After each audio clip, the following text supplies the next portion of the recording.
이 자궁근종이나 난소암 등 여성들의 질환, 이 발생 연령이 해마다 더 낮아지고 있다고 합니다. 그만큼 우리 여성들 건강검진이 중요해지고 있는 시점인데요. 네, 그런데 특히 여성은 임신 계획이나 나이 등에 따라서 이 검사 항목이 달라져야 한다고 합니다. 네. 오늘과 내일 건강하게 삽시다에서는 여성 건강검진에 대해서 자세하게 알아보겠습니다.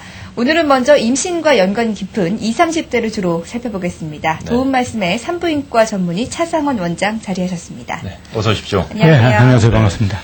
아무래도 여성들의 건강검진하면 여성들이 많이 걸리는 질병 위주로 검사하게 될 텐데요. 구체적으로 나이대별로 발병률이 좀 달라집니까? 어떤 병들이 있을까요?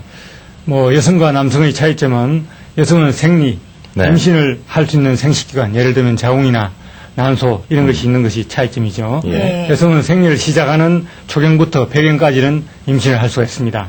여성 질환 중에서 가장 많은 것이 임신과 관련된 것이고요. 그다음에 생리나 질출혈 그리고 골반 종괴, 혹이라 그러죠. 네. 이런 것이 관련 질환인데요. 예. 10대에서는 질염과 염증성 질환, 생리가 없는 무울경이나 생리불순, 골반 종괴가 가끔 있죠. 네. 그런데 20대, 30대에서는 질이나 자궁의 염증, 성병, 무울경이나 생리불순, 골반의 혹, 임신 관련 유산 조산이 많고요. 네. 골반 종괴 중에서는 난소의 무르격이 제일 많습니다. 그리고 자궁근종이나 자궁내막증도 생기고요. 40대에서는 염증이나 출혈, 골다공증이 많고요.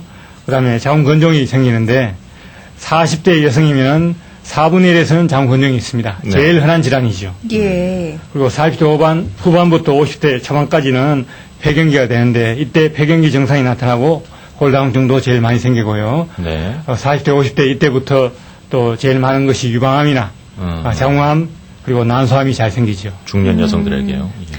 그러니까 지금 자신의 나이에 발병 확률이 높은 질환이 무엇인지 좀 알고 그에 맞게 건강검진을 하는 게 중요할 것 같다는 생각이 드는데요. 그런데 같은 20, 30대라고 하더라도 결혼 전과 후에 항목이 좀 다르다면서요? 네네, 그렇죠. 성경음이 있는 경우와 없는 경우에 따라서 달라지는데요. 네. 성경음이 있는 경우에는 적어도 1년에 한 번은 자궁암 검사를 하시는 것이 좋죠. 그리고 냉검사, 말하자면 성병검사도 하는 것이 좋은데요. 네. 성병검사에는 혈액검사로는 메독이나 에이즈 검사가 있고요. 냉검사로는 클라미디아와 같은 비인균성 요도형 성병검사나 헤르페스 음부 포진검사, 인질검사가 있겠습니다. 참, 결혼하기 전에도 이런 산부인과 검사 받는 걸 두려워해서는 안 되는데 말이죠. 네. 요즘에 산전검사 같은 경우에는 많이 보편화됐습니다. 그런데 임신하기 전에 다른 건 몰라도 꼭 받아야 되는 검사가 있다고요? 네, 아기를 가지기 전에 꼭 필수적으로 해야 될 검사는 네. 풍진 항체 검사입니다. 풍진. 네. 예, 왜냐하면 임신 초기에 산모가 풍진에 걸리면 선천성 풍진 증후군이라고 해서 예. 선천성 심장병이나 선천성 백내장 같은 위험한 질병이 생길 수 있기 때문입니다. 태아한테요. 그렇죠. 예. 풍진 검사 그리고 또 산전 검사 어떤 것이 있을까요? 그 외에 뭐도 있는데 임신을 하기 전부터 네. 그리고 임신 초기에는 미리 엽산을 드셔야 됩니다. 엽산 자체가 신경관 혈손증이라고 하는 예를 들면 뇌가 없는 문해아나 신경계통의 선천성 질환을 예방할 수가 있습니다. 예. 또 계획된 임신을 해서 약물을 함부로 복용하지 않는 게 좋죠. 그렇죠. 그렇다면 임신을 했을 경우에는 또 어떨지 궁금해요. 만약에 질환이 있는 상태에서 임신을 했다면 태아에게도 영향을 미칠 수 있는 건가요? 그렇죠. 당연히 매독이나 같은 인성병 문제는 네. 태아에게 중대한 손상을 유발할 수 있고, 클라미디아는 또 이것도 불임을 유발할 수도 있고, 또 자궁이나 난소의 혹, 자궁내막증은 치료하지 않으면 불임이 될 수도 있습니다. 네. 예. 그러니까 아기를 갖기 전에 산전검사도 해보고 자신에게 질병이 있다면 분명히 고친 다음에 아이를 가져야겠고요. 지금 일반적인 건강검진센터에서도 여성들 질환 여러 가지를 검사를 하는데요. 산부인과 검사하고 특별히 다른 게 있다면 어떤 게 있을까요? 아무래도 다른 게 있다면 여성은 생리나 임신 그리고 성경과 관련된 질환이 많죠. 예. 그래서 젊은 여성이 생리가 없으면 내과 선생님들은 갑상선이나 아니면 내과 질환을 의심하는데 산부인과에서 보면 이건 당연히 임신과 관련된 질환이죠. 네. 그리고 산부인과 전문의가 여성 건강검진을 하게 되면은 여성 환자와 1대1 상담을 하면서 생리, 임신, 여성 호르몬과 관련된 것도 생각하면서 포괄적으로 진단을 하죠. 그래서 예를 들면 임신이 아닌데 생리불순이나 무울경이 있으면은 여성 호르몬 이상이나 갑상선 호르몬 이상이나 유전분비 호르몬 이상이 있기 때문에 이런 혈액 호르몬 검사는 산부인과 의사만이 할 수가 있죠. 그렇군요. 그렇다면 좀 이 산전 검사도 중요하지만 출산 후에 검사도 좀 중요하겠죠? 어떤 것들이 있을까요? 출산 후에 하는 검사는 임신 전과 마찬가지로 출산 후에도 자궁암 검사와 네. 초음파로 자궁이나 난소에 혹이 생기는지에 대한 검사를 1년에 한 번씩 하는 것이 좋죠. 뭐 자궁 건조와 같은 자궁의 혹이나 난소의 혹, 자궁 내막증은 정상이 없는 경우가 많아요. 정상이 나타났을 때는 이미 커진 경우가 대부분이죠. 예. 미리 조기에 발견하여서 조기 치료하면은 자궁이나 난소의 혹도 미리 알 수가 있죠. 우선 좀 주기적으로 검사해 주는 게 중요하고 앞에서 말씀하신 뭐 근종이라든지 뭐 염증, 성병 이런 것들은 분명히 완치가 가능한 겁니까? 그리고 치료한 후에 임신이 가능한 건지요?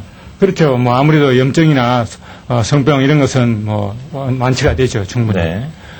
그래서 이게 만약 조기에 치료하면은 뭐 유산이나 조산이나 이런 사상 같은 것도 예방할 수가 있죠. 그렇군요. 그 난소의 무혹이나 뭐 자궁 근종 같은 경우는 어떤가요? 난소의 무혹이나 자궁 근종도 마찬가지입니다. 이것이 조기에 발견해서 치료를 하게 되면은 완치가 되어서 뭐 불임이나 이런 걸 예방할 수가 있는데 이걸 치료하지 않게 되면 나중에 뭐 유산이 된다거나 아니면 조산이 된다거나 아니면 다른 문제를 야기할 수 있으니까 큰 문제죠. 물론 또 발견을 하려면 검진이 필요하고요. 그렇죠. 예. 그런데 사실 뭐 앞에서도 증상이 잘 없다고 말씀을 해주셨잖아요. 네네. 그런데 사실 자기 몸이 이상을 느끼기 전에는 병원을 잘 안 찾게 되거든요. 네, 그렇죠. 이 산부인과를 꼭 찾아야 하는 위험 증상이 있다면 어떤 것들이 있을까요? 아무래도 냉이 많거나 냄새가 나거나 소변 볼 때 따갑거나 하면 당연히 병원에 오시죠. 그 외에도 또 아랫배가 계속 주기적으로 아프다든지 아니면 복부에서 뭔가 만져진다든지 네. 할 때는 병원에 오시게 되고요. 그 외에 생리가 아닌데도 불구하고 비정상적인 출혈이 있을 때는 병원에 빨리 가셔야 되고요. 그 다음에 또 보면은 생리불순이나 무울경의 경우가 꽤 많습니다.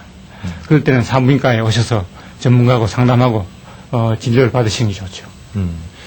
그 여성 질환도 참 여러 가지가 있고 특히나 또 이제 아이를 가져야 하는 몸이기 때문에 좀 더 신경이 쓰이는데 여성들의 생활 습관 어떻게 가져가는 게 질환을 예방하는 데 좋을까요? 아무래도 무울경이나 생리불순인 경우에는 급격한 체중 변화나 또 예를 들면 갑자기 살이 찌거나 살이 빠진 경우가 많죠. 네. 그래서 요즘 뭐 비만, 과격한 다이어트, 운동을 많이 하는데요. 스트레스, 과로 이런 것이 여성 호르몬 밸런스를 깨뜨립니다. 그래서 무울경의 원인이 되므로 이런 경우에는 스트레스를 받지 않도록 하는 것이 최선의 방책이고 네. 규칙적인 생활을 하는 것이 더 좋고요. 또 여성인 경우에도 마찬가지로 한 3분의 1, 30% 정도는 비만이 있으니까 네. 예, 적절한 다이어트와 규칙적인 운동을 해야지 이것이 해결되고 비만과 관련된 질병이 뭐 유방암이나 자궁내막암도 이런 것과 관련되어 있으므로 이런 비만을 갖다가 운동해서 없애도록 해야 되죠. 예. 이 젊다고 자만해서는 안 되는 게 바로 이 건강인 것 같은데 특히 여성의 건강은 자기 네. 자신뿐만이 아니라 또 미래에 태어날 한 생명에게도 큰 영향을 미치기 그렇죠. 때문에 평소에 관리를 잘 해야겠다는 생각이 듭니다. 오늘 원장님 말씀 감사합니다. 고맙습니다. 네, 감사합니다.